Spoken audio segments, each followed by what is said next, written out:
News Siwani और आप देख रहे हैं बीजापुर एक्सप्रेस। चलते हैं खबरों की ओर।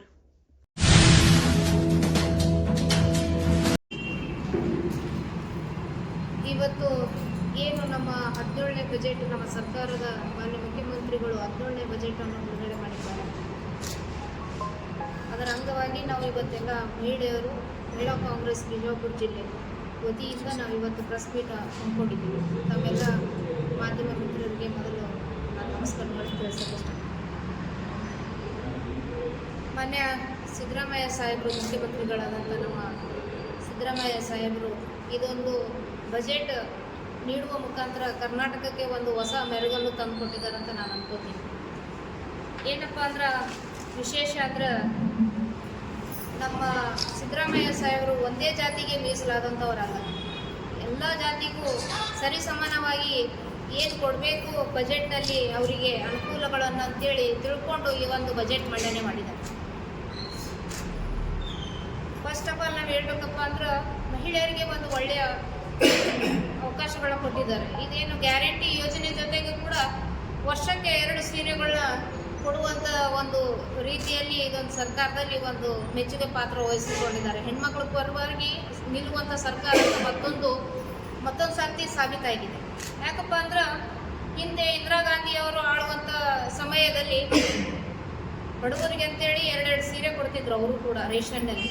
ಅದೇ ರೀತಿ ಅದೇ ಒಂದು ತತ್ವ ಸಿದ್ಧಾಂತನ ಒಂದು ಉಳಿಸ್ಕೊಂಡು ನಮ್ಮ ಮಾನ್ಯ ಸಿದ್ದರಾಮಯ್ಯ ಸಾಹೇಬರು ಕೂಡ ಈಗ ಅದೇ ರೀತಿ ಮಾಡ್ತದ. ಪ್ರಜೆಗಳಿಗೆ ನಡೆಸಲ್ಪಡುವುದೇ ಸರ್ಕಾರ ಅಂತೇಳಿ ಏನು ನಮ್ಮ ಡಾಕ್ಟರ್ BR ಅಂಬೇಡ್ಕರ್ ಅವರು ಸಂವಿಧಾನವನ್ನು ಬರೆದಂಥ ಒಂದು ಸಂದರ್ಭದಲ್ಲಿ ಅದನ್ನು ಅವರು ಓದಿ ಅವರೊಬ್ಬರು ಲಾಯರ್ ಆಗಿದ್ದಂಥವ್ರು ನಮ್ಮ ಸಿದ್ದರಾಮಯ್ಯ ಸಾಹೇಬರು ಈಗ ಒಂದು ಮುಖ್ಯಮಂತ್ರಿಗಳಾಗಿದ್ದಾರೆ. ಅದು ಒಂದು ಅವರ ತತ್ವ ಸಿದ್ಧಾಂತಗಳನ್ನು ಅವರು ಅಳವಡಿಸ್ಕೊಂಡಿರುವುದರಿಂದ ಇವತ್ತೇನಾಗಿದೆ ಬಡವರ ಪಾಲಿಗೆ ನಮ್ಗೆ ಒಂದು ನ್ಯಾಯ ಸಿಕ್ಕಂತಹ ಒಂದು ಬಜೆಟ್ ಅಂತ ನಾವು ತಿಳ್ಕೊಬೋದು. ಎರಡನೇದು ಏನಪ್ಪ ಅಂದ್ರೆ ಈಗ ರೈತರಿಗೆ 70 ಲಕ್ಷ ರೈತರಿಗೆ 30,000 ಕೋಟಿ ಅನುದಾನವನ್ನು ಕೊಟ್ಟಿದ್ದಾರೆ. ಫ್ರೀ ಅಂದರೆ 0% ಅವರಿಗೆ ಅಮೌಂಟ್ ಕೊಡೋದು, ಬಡ್ಡಿಗೆ ಇಂಟ್ರೆಸ್ಟ್ ಬಿನಾ ಇಂಟ್ರೆಸ್ಟಿಂದ ಅವರಿಗೆ ಅಮೌಂಟ್ ಕೊಡುವಂಥ ಒಂದು ಯೋಜನೆಗಳನ್ನು ತಂದಿದ್ದಾರೆ. ಆಮೇಲೆ ಏನು ಮಕ್ಕಳು ಈಗಿನ ವಾತಾವರಣದಲ್ಲಿ ಹದಗೆಡಬಾರ್ದು ಅಂತೇಳಿ ಅನ್ನೋ ಉದ್ದೇಶಕ್ಕೆ ಸೋಷಿಯಲ್ ಮೀಡಿಯಾ 16 ವಯಸ್ಸಿನಿಂದ ಇರುವಂತಹ ಹದಿಹರೆಯದ ವಯಸ್ಸಿನ ಮಕ್ಕಳಿಗೆ ಸೋಷಿಯಲ್ ಮೀಡಿಯಾದಿಂದ ದೂರ ಇಡುವಂತಹ ಒಂದು ಯೋಜನೆ ಕೂಡ ನಮ್ಮ ಸರ್ಕಾರ ಈ ಒಂದು ಬಜೆಟ್ನಲ್ಲಿ ಮಂಡಿಸಿದೆ. ಯಾಕಪ್ಪ ಅಂದ್ರೆ ಮಕ್ಕಳು ಮುಂದಿನ ನಮ್ಮ ದೇಶದ ಆಸ್ತಿ ಆಗಬೇಕಾಗಿದೆ, ಅದು ನಾಸ್ತಿ ಆಗಬಾರ್ದು ಅಂತೇಳಿ ಅನ್ನೋ ಉದ್ದೇಶಕ್ಕೆ ಇದೊಂದು ಸರ್ಕಾರದಲ್ಲಿ ಬಹಳ ಮಹತ್ವಪೂರ್ಣವಾದಂಥ ಒಂದು ಬಜೆಟ್ ಅಂತ ನಾವು ಹೇಳ್ಬೋದು. ಮತ್ತು ಅದೇ ರೀತಿ ಈಗ ಬಸವಣ್ಣನವರ ಒಂದು ಜನ್ಮದ ಇದ್ರ ಸಲುವಾಗಿ ಅವರ ಒಂದು ಸ್ಥಾಪನೆಯ ಸಲುವಾಗಿ 25 ಎಕರೆ ಹೊಲಗಳನ್ನು ಕೊಟ್ಟಂಥದ್ದು ಒಂದು ನಮ್ಮ MB ಪಾಟೀಲ್ ಸಾಹೇಬ್ರವರ ನೇತೃತ್ವದಲ್ಲೇ ಇದು ಒಂದು ನಮಗೆ ಜಿಲ್ಲೆಯಲ್ಲಿ ದೊಡ್ಡ ಕೊಡುಗೆ ಆಗಿದೆ ಅಂತ ನಾವು ಅನ್ಕೋತೀವಿ. ಅದೇ ರೀತಿ ಈಗ ಡಾಕ್ಟರ್ BR ಅಂಬೇಡ್ಕರ್ ಅವರ ಒಂದು ನಿಗಮದಿಂದ ಏನು ಈ ಕಲಬುರಗಿ, ಬಿಜಾಪುರ, ಕೋಲಾರ ಎಲ್ಲ ಕಡೆ ಒಂದು ಶಾಲೆಗಳು ಎಲ್ಲ ವಸತಿ ಶಾಲೆಗಳು ಇತ್ತು. ಆದರೆ CBSE ಪಠ್ಯ ಪುಸ್ತಕಗಳು ಇದ್ದಿದ್ದಿಲ್ಲ.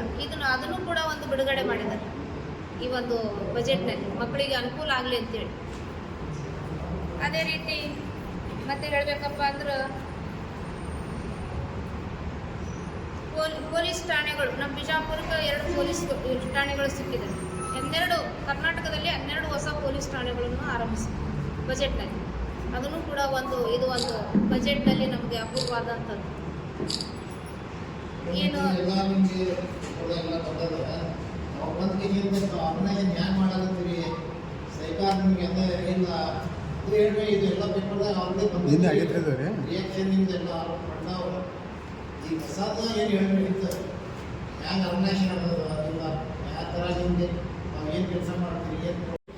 ಈಗ ನಾವು ಹೇಳ್ಬೇಕಂದ್ರೆ ಸರ್, ನಮಗೆ ಎಲ್ಲರದ್ದು ಸಪೋರ್ಟ್ ಇದೆ, ಎಲ್ಲ ಕಾಸ್ಟಿನವ್ರ ಕಡೆಯಿಂದನೂ ನಮಗೆ ಸಪೋರ್ಟ್ ಇದೆ. ಆಮೇಲೆ ನಾಯಕರ ಕಡೆಯಿಂದನೂ ಸಪೋರ್ಟ್ ಇದೆ, MLA ಮಿನಿಸ್ಟ್ರ್ ಕಡೆಯಿಂದನೂ ಸಪೋರ್ಟ್ ಇದೆ.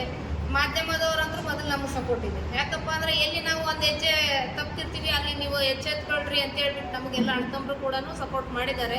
ಅದೇ ರೀತಿ ಸಂಘಟನೆ ಕೂಡ ನಾವು ಮಾಡ್ತಾ ಇದೀವಿ. ಪ್ರತಿಯೊಂದು ಹೆಣ್ಮಗಳನ್ನ ಹೊರಗೆ ಬರ್ಲಾರ್ದವ್ರನ್ನ ಕೂಡ ಕರೆದ್ಬಿಟ್ಟು ನಾವು ಸಂಘಟನೆಯಲ್ಲಿ ಬರ್ರಿ, ಯಾಕಂದ್ರೆ ನೀವು ಒಳಗೆ ಕುತ್ಕೊಂಡ್ರೆ ನಮ್ಗೇನು ಅರ್ಥ ಆಗಂಗಿಲ್ಲ. ನಿಮಗೆ ಈಗಿನ ಜನ್ರೇಷನಲ್ಲಿ ರಾಜಕೀಯವಾಗಿ ಏನೇನದಾವ, ಏನು ನಡೀತದ ಅನ್ನೋದು ನೀವೆಲ್ಲರೂ ತಿಳ್ಕೊಳ್ಳಿ ಅಂತೇಳಿ ಅನ್ನೋ ಉದ್ದೇಶಕ್ಕೆ ಪ್ರತಿಯೊಂದು ಹೆಣ್ಮಕ್ಳಿಗೂ ನಾವು ಮುಟ್ಟಿಸುವಂಥ ಕೆಲಸ ಮಾಡ್ತಾ ಇದ್ದೀವಿ. ಸಂಘಟನೆಯಲ್ಲಿ ಏನು ನಮ್ಮ ಕಾಂಗ್ರೆಸ್ ಸರ್ಕಾರ ಇಂದಿರಾ ಗಾಂಧಿ ಅವರು ಯಾವ ರೀತಿ ಆಡಳಿತ ನಡೆಸಿದ್ರು ಅದೇ ರೀತಿ ಈಗ ನಮ್ಮ ಮುಖ್ಯಮಂತ್ರಿ ಸಿದ್ದರಾಮಯ್ಯ ಸಾಹೇಬರು ಕೂಡ ಅದೇ ರೀತಿ ಒಂದು ಆಡಳಿತ ನಡೆಸ್ಲಕತ್ತಾರ. ನೀವು ಬಂದು ಅದನ್ನ ಉಪಯೋಗ ತಗೊಳ್ರಿ. ಅಲ್ಲಿ ಮನ್ಯಾಗ ಕುತ್ಕೊಂಡ್ರೆ ಏನು ಗೊತ್ತಾಗಂಗಿಲ್ಲ. ನಿಮಗೆ ಸರ್ಕಾರದೊಳಗೆ ಏನೇನು ಯೋಜನೆಗಳು ಅದಾವ ಅನ್ನೋದೊಂದು ಮಾಹಿತಿ ತಿಳ್ಕೊಡ್ರಿ. ಅದೇ ರೀತಿ ಮನೆಗೆ ಅನುಕೂಲ ಮಾಡ್ಕೊರಿ ಅನ್ನೋದೊಂದು ಉದ್ದೇಶ ಇಟ್ಕೊಂಡು ಅವ್ರನ್ನ ಹೊರ ಕರ್ಕೊಂಡು ಬಂದು ಸಂಘಟನೆ ಮಾಡುವಲ್ಲಿ ನಾವು ಯಶಸ್ವಿ ಆಗ್ಲಕತ್ತೀವಿ ಸರ್. ಈಗ ತಿಂಗಳಿಗೆ 2,000 ರೂಪಾಯಿ ಏನು ಗೃಹಲಕ್ಷ್ಮಿ ಹಣ ಹಾಕ್ತಾರೆ, ಅದೇ ಸರಿಯಾಗಿ ತಲುಪ್ತಾ ಇಲ್ಲ ಕೆಲವರಿಗೆ. ಈಗ ಅದ್ರ ಜೊತೆಗೆ ಮತ್ತೆ 2 ಸೀರೆಯನ್ನ ಸರ್ಕಾರ ಏನು ಸುಗಮವಾಗಿ ತಲುಪಿಸುವಂತ ಕಾರ್ಯ ಮಾಡ್ತದ? ಖಂಡಿತ ಖಂಡಿತ. ಯಾಕಪ್ಪ ಅಂದ್ರೆ ಕೊಟ್ಟು ಮಾತಂತೆ ನಡೆಯುವಂತ ಸರ್ಕಾರ ನಮ್ದು ಕಾಂಗ್ರೆಸ್ ಸರ್ಕಾರ. 2 ದಿನ ಹೆಚ್ಚು ಕಮ್ಮಿ ಆಗಿರ್ಬೋದು, ಬಟ್ ಯಾವ ಯೋಜನೆಗಳನ್ನು ನಿಲ್ಲಿಸಿಲ್ಲ. ಅವ್ರು ಕೊಟ್ಟು ಮಾತಿನಾಗೆ ನಡ್ಕೊಂಡಿದ್ದಾರೆ. ಹಿಂದೆ ಬಿಜೆಪಿಯವರು 15 ಲಕ್ಷ ರೂಪಾಯಿ ಹಾಕ್ತೀನಿ ಅಂತ ಹೇಳ್ಬಿಟ್ಟು ಒಳ್ಳೆ ಭರವಸೆ ಅಂತೂ ಕೊಟ್ಟಿಲ್ಲ. ನಮ್ಮ ಸರ್ಕಾರ, ಕಾಂಗ್ರೆಸ್ ಸರ್ಕಾರ ಭರವಸೆ ಏನ್ ಕೊಟ್ಟಿದ್ದಾರೆ ಅದನ್ನ ಈಡೇರಿಸ್ತಾ ಇದ್ದಾರೆ.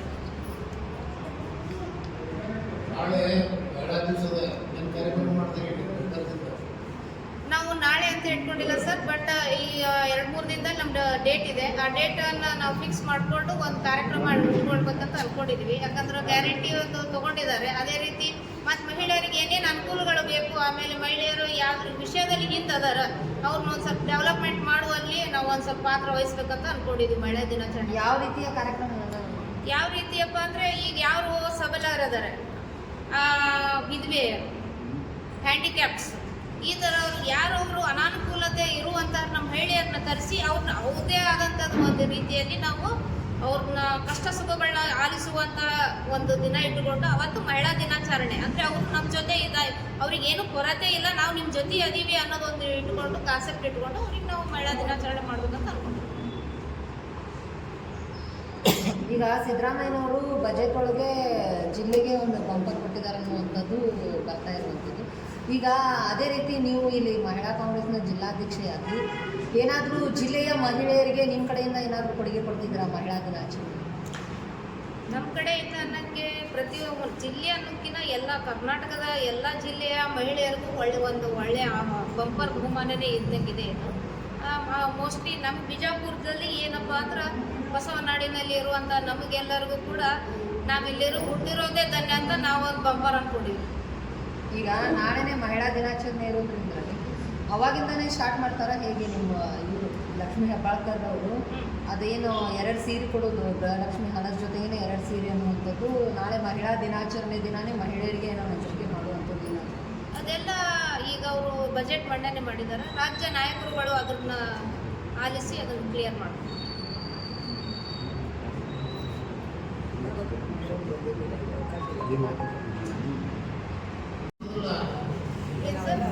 ಇವರೆಲ್ಲ ಹಳೆಯವರು, ಇವರೆಲ್ಲ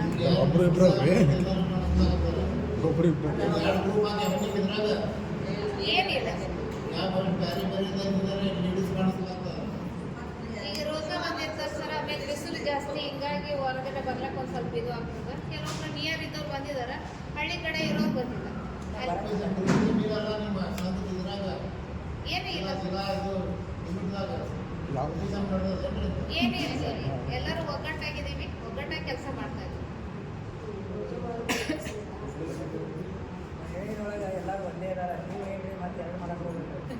ನಾವು ಮಾಡೋದ್ರಿ ನಿಮ್ಗೆ ಯಾಕೆ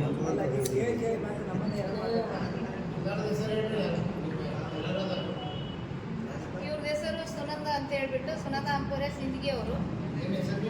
ಸುನಂದ ಎಂಪುರೆ ಗ್ಯಾರಂಟಿ ಸಮಿತಿ ಸದಸ್ಯ. ಇವರು ವಿದ್ಯಾವತಿ ಅಂಕಲ್ಗಿ ಮೇಡಮ್ ಅಂತೇಳಿ 15 ವರ್ಷದಿಂದನೂ ಅವರು ಏನು ಜಿಲ್ಲೆಯ ಅಧ್ಯಕ್ಷರಾಗಿದ್ರು. ಈಗ ನಮ್ಗೆ ಸ್ಟೇಟ್ ಒಳಗದ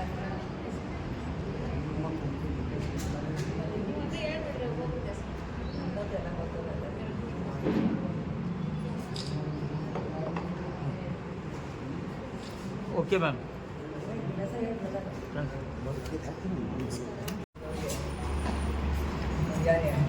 ಶುಭ ವಂದನೆಗಳು. ಇವತ್ತಿನ ದಿವಸ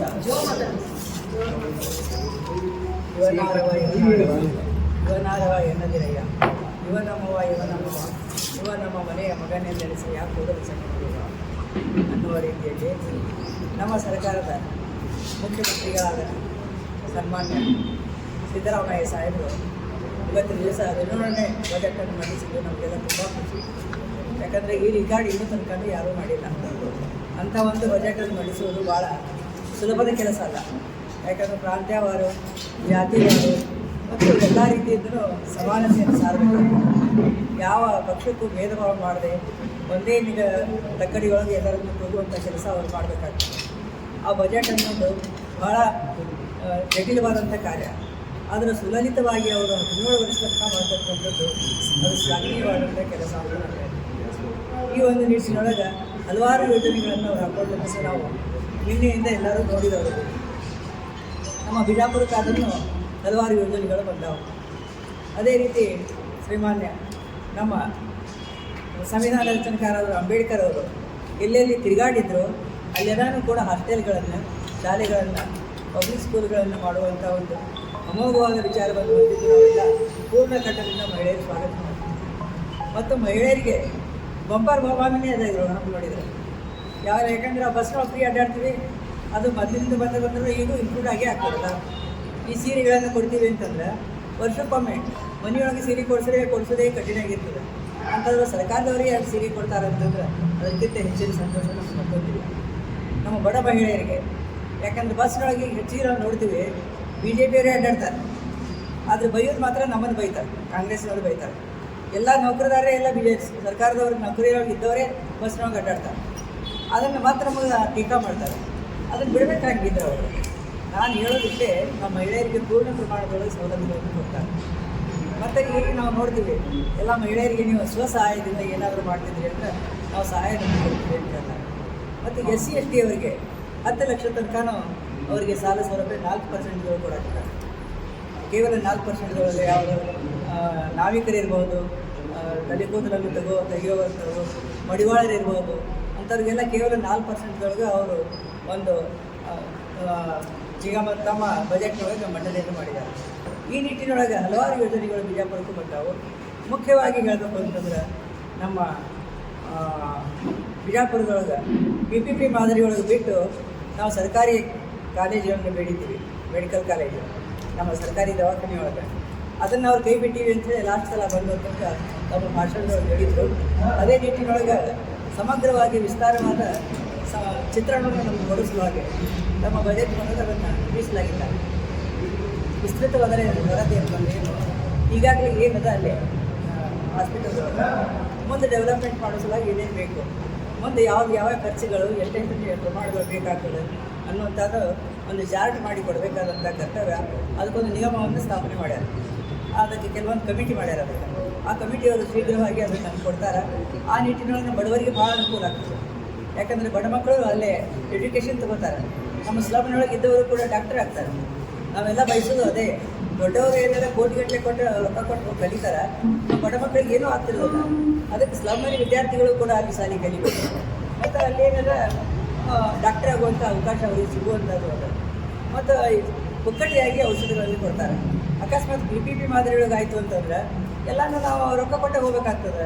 ಈ ನಮ್ಮ ಪ್ರೈವೇಟ್ ಹಾಸ್ಪಿಟಲ್ ಮತ್ತು ಅವು ಎರಡು ಸೇಮ್ ಆಗಿಬಿಡ್ತಾವೆ. ಅದಕ್ಕಾಗಿ ಬಡವರಿಗೆ ಕೊಡುವಂಥ ಏನು ಇದನ್ನು ಘೋಷಣೆ ಮಾಡ್ಯಾರ, ಇದು ಕೂಡ ನಾವು ಸ್ವಾಗತ ಮಾಡ್ತೀವಿ. ಮತ್ತು ಸೈನಿಕ್ ಸ್ಕೂಲನ್ನು ಉನ್ನತೀಕರಣ ಮಾಡಲಿಕ್ಕತ್ತಾರ ಅವರು. ಸೈನಿಕ್ ಸ್ಕೂಲ್ ಭಾಳ ಕಂಡೀಷನ್ ಕೆಟ್ಟಿತ್ತು. ಅದ್ರ ಹಿಂದಿನ ಕೆಲವೊಂದು ರೂಮ್ಗಳಾಗಲಿ, ಕೆಲವೊಂದು ಗ್ರೌಂಡ್ಗಳಾಗಲಿ ಅಲ್ಲಿ ಭಾಳಷ್ಟು ಕೆಟ್ಟಿತ್ತು. ಅದನ್ನು ಪೂರ್ಣ ಪ್ರಮಾಣದವರು ಮಾಡೋ ಸಲುವಾಗಿ ಈ ನಿಟ್ಟಿನ ಸುಮಾರು ಕ್ರಮಗಳನ್ನು ಅವರು ಕೈಗೊಂಡಾರ. ಇನ್ನು ನಮ್ಮ ಬಬಲೇಶ್ವರ ಮತಕ್ಷೇತ್ರಕ್ಕಂತೂ ಬೇಕಾದಷ್ಟು ಕೊಡುಗೆಗಳನ್ನು ಕೊಟ್ಟಾರ. ಇಲ್ಲಿ ಒಟ್ಟು ಎಲ್ಲ ಜಿಲ್ಲೆಯೊಳಗೆ, ಇಡೀ ಜಿಲ್ಲೆಯೊಳಗೆ ಸಮಗ್ರವಾದ ಬದಲಾವಣೆ ನಮ್ಮ ಬಿಜಾಪುರ ಗೊತ್ತಾಗಿ ಮಾತ್ರ ಬಹುದೂರದ ಅಂತ ನಾನು ಸ್ವಸಂತೋಷದಿಂದ ಮಹಿಳಾ ಕಾಂಗ್ರೆಸ್ ವತಿಯಿಂದ ನಾನು ಹೇಳಕ್ಕೆ ಇಚ್ಛೆಪಡ್ತೀನಿ. ನನ್ನ ಹೆಸರು ವಿದ್ಯಾವತಿ ಹೆಂಕಲ್ಗೆ, ಅಡ್ವೊಕೇಟ್. ನಾನು 15 ವರ್ಷದಿಂದ ಇಲ್ಲೇ ಅಧ್ಯಕ್ಷರಾಗಿ ಮಾಡಿದ್ದೀನಿ. ಸ್ಟೇಟ್ನೊಳಗೆ ಉಪಾಧ್ಯಕ್ಷ, ಜನರಲ್ ಸೆಕ್ರೆಟರಿ ನಾನು ಕೆಲಸ ಮಾಡ್ತಾಯಿದ್ದೀನಿ. ಮೇಡಮ್, ಈಗ ರಾಜ್ಯದೊಳಗೆ ರೀ ಏಕೈಕ ಮಹಿಳಾ ಯೂನಿವರ್ಸಿಟಿ ಇರೋದು ನಮ್ಮ ವಿಜಯಪುರದಲ್ಲಿ, ಅದು ಆತ್ಮಹಳ್ಳಿ. ಅದಕ್ಕೇನು ಬಜೆಟ್ನಲ್ಲಿ ಇದನ್ನು ಮಾಡದೇ ಇರುವಂಥದ್ದು, ಯಾಕೆ ಅದನ್ನು ಒಂದು ರೀತಿ ಅಂದರೆ ಮಹಿಳಾ ಯೂನಿವರ್ಸಿಟಿಯನ್ನು ಕಡೆಗಣಿಸಿದ್ರ ಈ ಬಜೆಟ್ನಲ್ಲಿ ಅನ್ನುವಂಥ ಪ್ರಶ್ನೆ. ಆ ಥರ ಏನು ಇಲ್ಲ ಅನಿಸ್ತದೆ ನಮಗೆ. ಯಾಕಂದರೆ ಅಲ್ಲಿ ಅವರವರು ರೂಪುರೇಷೆಗಳು ಏನು ಹಾಕ್ಕೊಂಡಿದ್ದಾರೋ ಅವರು ರಾಜ್ಯ ನಾಯಕರುಗಳಿಗೆ ಕೊಟ್ಟು ಬಜೆಟ್ ಒಳಗೆ ಯಾವ ರೀತಿ ಮಾಡ್ಬೇಕನ್ನೋದು ಅವರು ಒಂದು ಚರ್ಚೆ ಮಾಡಿ ಇದನ್ನು ಮಾಡಿರ್ತಾರೆ. ಇನ್ನು ಮುಂದಿನ ದಿನಗಳಲ್ಲಿ ನಾಯಕರ ಜೊತೆ ಮಾತಾಡ್ಕೊಂಡು ನಿಮಗೆ ನಾನು ತಿಳಿಸ್ತೀನಿ. ಅಂದರೆ ಈಗ ಸೀರೆ ಕೊಡೋ ಬದಲು ಇದೆಲ್ಲ ವಿದ್ಯಾರ್ಥಿಗಳಿಗೆ ಅಲ್ಲಿ ಮತ್ತು ಬೇರೆ ರೀತಿಯ ಫೆಸಿಲಿಟಿಗಳನ್ನು ಮಾಡ್ಬೋದಿತ್ತು. ಆದರೂ ಕೂಡ ಅದು ರಾಜ್ಯದಲ್ಲಿಯೇ ಏಕೈಕ ಒಂದೇ ಮಹಿಳಾ ಯೂನಿವರ್ಸಿಟಿ ಇರುವಂಥದ್ದು. ಅದನ್ನು ಈ ಬಜೆಟ್ ಒಳಗೆ ಕಡೆಗಣಿಸಿದ್ರ ಸಿದ್ದರಾಮಯ್ಯನವರು ಅನ್ನುವಂಥದ್ದು. ಕಡೆಗಣಿಸಿದ್ದಾರೆ ಅಂತ ಏನು ಹೇಳಕ್ಕೆ ಬರೋಂಗಿಲ್ಲ. ಅವ್ರ ಡಿಮಾಂಡ್ಸ್ ಏನದಾವ ಅಂತಂದು ಸರ್ಕಾರ ಕೊಟ್ಟಿರ್ತಾರೆ. ಅವ್ರು ಏನು ಕೊಟ್ಟಾರ ಅನ್ನೋದು ನಮ್ಗೆ ಗೊತ್ತಾಗಿತ್ತು ಅಂದ್ರೆ ನಾವು ಅದನ್ನು ಕಡೆಗಣನೆ ಮಾಡ್ಯಾರ ಅಂತ ಹೇಳಕ್ಕೆ ಸಾಧ್ಯ ಇಲ್ಲ. ಅವ್ರು ಏನು ಕೊಟ್ಟಾರ ಅಂತ ನಮ್ಗೆ ಗೊತ್ತಿಲ್ಲ ಅಂತ ನಾವು ಏನು ಕಡೆಗಣನೆ ಮಾಡ್ಯಾರ ಅಂತ ಹೇಳಿ ಕಾರಣ. ಈಗ ಬಿಜೆಪಿದವರು ಮೈನಾರಿಟಿಗೆ ಖುಷಿ ಕೊಡ್ತಾರೆ, ಅದರ ಬಗ್ಗೆ ಮೈನಾರಿಟಿಗೆ ಹೆಚ್ಚು ಮಾಡ್ಯಾರ. ಬಿಜೆಪಿದವರು ಕೇಳ್ತಾ ಇದ್ದಾರೆ ಮೈನಾರಿಟಿಗೆ ಹೆಚ್ಚು ಅಪೀಸ್ಮೆಂಟ್ ಸಲುವಾಗಿ. ಅದರ ಬಗ್ಗೆ ಏನು ಹೇಳ್ತೀವಿ? ಸರ್ ಇನ್ನೊಂದು ಮೈನಾರಿಟಿ ಬಜೆಟ್ದಲ್ಲಿ ಮೈನಾರಿಟಿಗೆ ಕೊಡಬೇಕಂತ ಅಪೀಸ್ಮೆಂಟ್ ಅಂತಾರಂತೆ. ಅದು ಆ ಬಜೆಟ್ ಅದ ಅಂತಾರೆ ಅವರು. ಆ ಥರ ಏನಿಲ್ಲ. ಸರ್ವಧರ್ಮದ ಪ್ರಕಾರ ಎಲ್ಲರಿಗೂ ಏನೇನು ಕೊಡಬೇಕೋ ಆ ಥರ ಕೊಟ್ಟಿದ್ದಾರೆ. ಇದು ಯಾಕಪ್ಪ ಅಂದರೆ ಯಾರಿಗೂ ಹತಾಶರಾಗಂಥದಂಥ ಬಜೆಟ್. ಮೈನಾರಿಟಿ ಅಂತೇನಿಲ್ಲ, ಎಲ್ಲ ಕಾಸ್ಟಿದವ್ರಿಗೂ ಕೊಟ್ಟಿದ್ದಾರೆ, ಎಲ್ಲ ಐದು ವರ್ಗದವ್ರಿಗೆ ಮತ್ತು ಲಿಂಗಾಯತರಿಗೆ ಎಲ್ಲರಿಗೂ ಕೊಟ್ಟಿದ್ದಾರೆ. ಆ ಥರ ಏನು ಸ್ಪೆಷಲ್ ಅಂತ ಇಲ್ಲ. ನಾವು ಸ್ಟಾರ್ಟಿಂಗ್ಗೆ ಹೇಳಿದ್ವಿ ಇವನಾರವ ಅಂತೇಳಿ. ಅವು ಯಾವುದನ್ನು ಅವ್ರು ಕರೆದಿಲ್ಲ. ಆದರೆ ಹೆಚ್ಚಿಗೆ ಬಿಜೆಪಿ ಕೆಲಸ ಬರೀ ಅದನ್ನ ಮಾಡೋದು ಇದನ್ನ ಮಾಡೋದು ಅದು ಇದು ಅಂತ ಅಪವಾದ ಕೊಡೋದಷ್ಟೇ. ಬಟ್ ನಮ್ಮ ಕಾಂಗ್ರೆಸ್ನವ್ರನ್ನ ಲೆಕ್ಕಕ್ಕೆ ತಗೊಂಡ್ರೆ ಅವ್ರು ಬಿಜೆಪಿ ಅವ್ರಿಗೆ ಯಾವುದೂ ಅಲ್ಲ. ನಾವು ಹೇಳ್ದಂತೆ ನುಡಿದಿದ್ದೀವಿ. ಅದೇ ರೀತಿ ಅವರು ಬರೀ ಅಪವಾದಗಳಿಗೆ ಅಷ್ಟೇ ಅವ್ರು ಬಿಜೆಪಿ ಅವರು ಅಪವಾದಗಳನ್ನು ನೀಡೋಕ್ಕಷ್ಟೇ ಇರೋದು. ಬರೀ ಒಂದು ಮನೆ ಇನ್ವಿಟೇಷನ್ ಕಾರ್ಡ್ ಉರ್ದುದೊಳಗೆ ಮಾಡಿದ್ದಕ್ಕೆ ಎಷ್ಟು ಆಕಾರ ಮಾಡಿದ್ರು. ಅವ್ರು ಮಾಡಿದ್ದೇ ಅದ ಮೊದಲು ಅವರು ಮಾಡ್ಯಾರ. ಯಾಕಂದ್ರೆ ಉರ್ದುದೊಳಗೆ ಮಾಡಬಾರ್ದು ಅಂತೇನಿಲ್ಲ. ನಮ್ಮ ಎಲ್ಲ ರಾಷ್ಟ್ರೀಯ ಭಾಷೆಗಳು ನಮ್ಮ ಮಾನ್ಯತೆ ಪಡೆದಾವೆ. ಎಲ್ಲ ಭಾಷೆಗಳಿಗೂ ನಾವು ಕೊಡ್ತೀವಿ. ಯಾವ ಪೇಪರ್ಗೆ ಯಾವ ಅಡ್ವರ್ಟೈಸ್ ಕೊಡಬೇಕು. ಒಂದು ಮುಸ್ಲಿಂ ಪತ್ರಿಕೆ ಇತ್ತು ಅಂದರೆ ನಾವು ಮುಸ್ಲಿಮ್ರೊಳಗೆ ಕೊಡಬೇಕಾಗ್ತದೆ, ಉರ್ದುಗೆ ಕೊಡಬೇಕಾಗ್ತದೆ. ಕನ್ನಡ ಇತ್ತು ಅಂದರೆ ಕನ್ನಡದೊಳಗೆ ಕೊಡಬೇಕಾಗ್ತದೆ. ಆ ಕಾಮನ್ ಸೆನ್ಸ್ ಇರಲಾರ್ದೆ ಮಾತಾಡ್ತಾರೆ ಅಂತಂದ್ರೆ ನಾವು ಏನು ಹೇಳಿಕ್ಕಾಗಲ್ಲ. ಓಕೆ.